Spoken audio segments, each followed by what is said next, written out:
That win at Wolves means it's now 10 points from a possible 15 in your last 5 games. What has this month done for morale, for confidence around the place?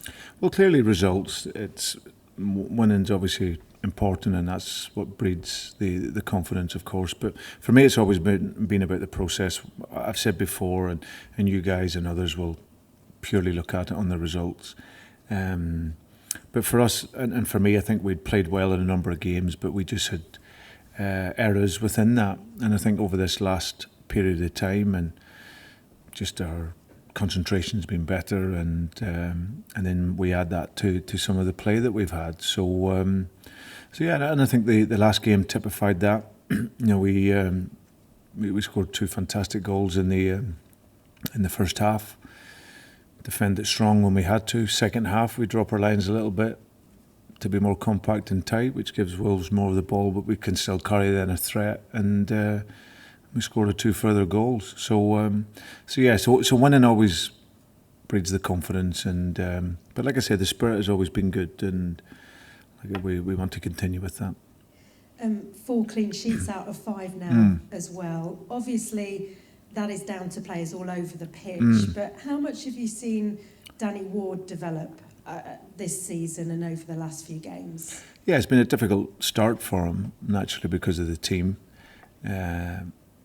not playing to the level or defending to the level that we would want. But of course, whenever you keep clean sheets, and the goalkeeper plays a very important part in that. And I just think it's taken Danny that bit of time to settle into the number 1 jersey, and but now he looks really at home, both in the training and in the games. And yeah, he made a couple of really important saves for us. So I've always said I think he grows into the shirt, and I'm delighted for him. But got to keep that consistency now, and that's the mark of being a top goalkeeper.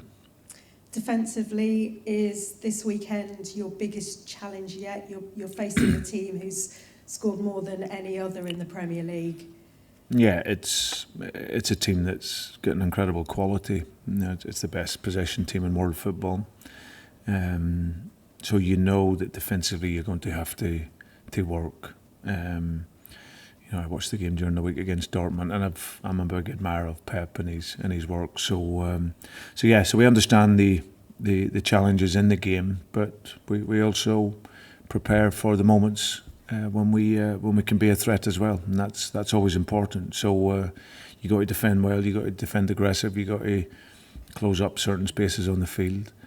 You got to have that little bit of luck along the way, but we know that we can score goals. So that will be important for us in our mindset.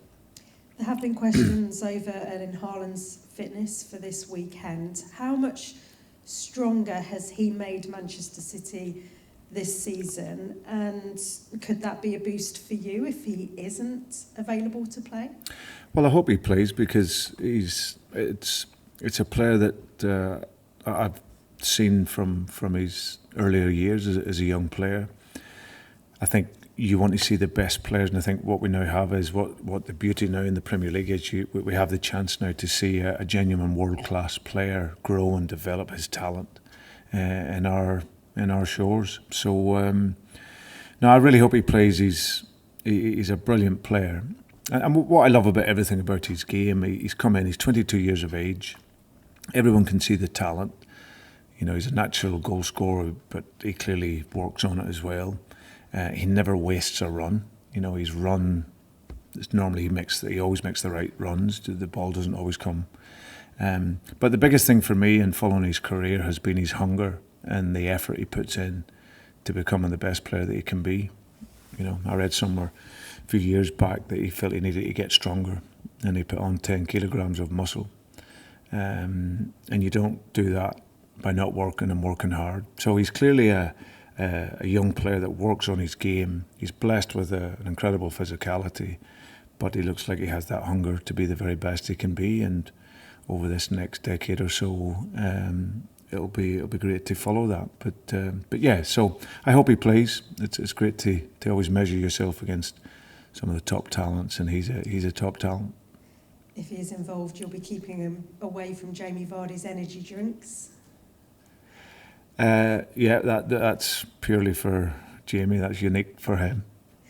And talking of Vardy, another goal for him, but attacking-wise, 4 goals and 4 different scorers. Was that pleasing for you, and the quality of the goals as well? Yeah, listen, I think if you look at our record in terms of the goals, we're fine with that. We feel we can always create. I think we can create more. You know, there's elements to our game where we can be much better in the final third in terms of retaining the ball, because we lose it too often in the final third of the pitch, which means we can't sustain attacks. But whenever we are up there and we play with that quality, then we've shown that we can score goals. Defensively is going to be the huge test for us, and it was off the back of the start that we had. So we've really collectively super focused on that side of our game, and we've been strong. But for the game at the weekend, you have to be good in all aspects of the game to get a result. Finally from me, we are still in October, but there are already stories around the January transfer window.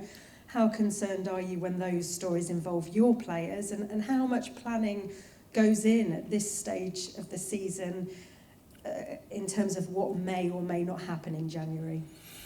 Yeah, well, it's you're constantly reviewing it. You know, after this here today, I have a meet with our recruitment team again, looking at plans for January. So it's an ongoing process. Anything else, there's always going to be gossip and speculation around players, and especially when you have talented players. But that doesn't concern me. We hopefully we can do some business in January, and that'll be the work over the coming months. Yeah, because obviously you didn't get in the players you wanted over the summer, so actually, are you confident you could add to your squad then in January? Well, I'm hopeful that we can. I think I said that I felt we needed a number of players, and you see the impact that one player has made to our team, and I felt that we had another 4 of those that could come into the team and give that energy and what's required within the team. Then that would help us. So we couldn't get it in the summer. Let's see if we can do anything in January that can help us. Great, thank you. Pleasure, thank you. Hi, Brendan. Good afternoon. Hi, okay. The manner that you won and the conviction you showed against Wolves, could that be that turning point for your season? No, it's still a long season. I think like I said, I think we've played well enough in other games to win. But I think the Forest game is important for us after the international break. We showed all elements to our game that was very good, and switched off a little bit against Bournemouth. But in the main, the consistency has been good in the team, and like I said, we've attacked well and defended strongly, and that's important. So that'll be tested at the weekend, but definitely there's a different feel to the team when you're winning games. I would like to ask you about James Maddison. You mentioned the word consistency, and is that potentially the best you've seen from him, mainly in terms of the level of consistency he's showing now? Yeah, I think he's been a real talented player, but I think he's playing with a maturity now and a better responsibility of his overall game. I think everyone can see the attacking talent. And that's demonstrated in his numbers of what he creates and what he scores. But James's development has also been about the defensive side of the game. You know, even the talented players, you have to participate in that side, and he and his pressing and his aggression and his blocking spaces is much better now. So he's really grown and developed into an all-round fantastic player. You managed against Man City's Pep Guardiola many times. Could that be the most complete Man City you've seen? Well, however way they work it, what you have is you have the best manager in the world with the top players, and when you have that combination of the manager with the very, very best players, then it makes them very, very difficult. And like you say, I've managed against them a number of times, but they're still full of quality and full of intensity and very competitive. So they always present a huge challenge for any team. We've seen just a few teams that were able to stop Erling Haaland this season. How challenging is that task from your point of view? Well, clearly, he's obviously, when he has space, he's really effective. And like I said, his runs, his movement, his hunger to score goals is very clear. So So yeah, but they've more than one player. They've got lots of outstanding world-class talent. So we have to be mindful as a team and be together as a team and defend well as a team. But it's also when you have the ball, you have to be able to use the ball well. You also have to be able to exploit the spaces, and let's see if we can do that. Thank you. Pleasure. Cheers. Okay, we'll go to Charlie from BBC. Thank you very much. Hi, Brendan. Just Hi, a couple Charlie. from me. Are you preparing for two different Manchester Cities, one with Haaland and one without? Not really. No, we just he's obviously a talented player, but it's a team full of talent. So yeah, whatever player they play in that position will have immense quality. It strikes me as whenever you play the best, it's a great opportunity to measure where you are against that standard, and particularly some of your best players as well. Your James Maddisons of this world, obviously, has been mentioned already. How good of an opportunity is it to, when you do play against the best, find out where you are right now? Yeah. It's always a huge challenge. With playing against the best teams, there should be hopefully a great atmosphere at the game, which spurs the players on. But yeah, it's all about moments. You got to be really strong and resilient defensively, and then when you have the space and the ball in the game, you have to be able to exploit that. So, but it's always great. You're playing against the very best players. Then that's always a great challenge. Thank you very much. Cheers. Pleasure. Okay, Owen from Radio Leicester. Hi, Brendan. Hi, Owen. Hope you're okay. Just following on from what Charlie was talking about there with Erling Haaland, does it differ tactically for you when you're preparing possibly for a team with him in or with him out? Because we've seen Manchester City play false nines in the past and all different, but he's a very different striker in this Manchester City team. Is it different tactically for you? No, I think it's all about denying space. You play Manchester City, if the space is there, they're so good, and their positioning on the field. There's always elements of pressure, and when you have to educate yourself to press them, because you press too high in the wrong moments, then they can. The goalkeeper's a top class player. If you see him in the build up, he's part of the defensive line, and will open up the goal at times to build the game. So if you're in the wrong pressing moments, the wrong time, then they can play through that pressure, then they're through on you. But at the same time, you can't be too low for too often. If you watch the game against Borussia Dortmund during the week, you see even a top team like them, you have to give the Man City the respect of which and how they play. But you're going to have moments in the game yourself. So, but with Haaland, he's obviously very dangerous from crosses. His timing's really good. If you give too much space high up the pitch, you can run in behind. So he really is a complete striker, but they have lots of brilliant players that you have to be mindful of. You mentioned that Wilfred Ndidi might be available this weekend and Johnny Evans as well. How difficult does it make the decision then for you when you're selecting your side? Because we've seen some really good performances recently from, I think, players that you would look at maybe replacing those and players who have come in and replaced those players well, like Daniel Amati and Bouba Soumaré. How much difficult and more a task does that make it for you? Well, it's a nice one to have, because if we get players in form that are in the team and playing well, then that's what you want, and players coming back. So it just gives you that greater choice when you're preparing for the game. So the guys that have been in have been great.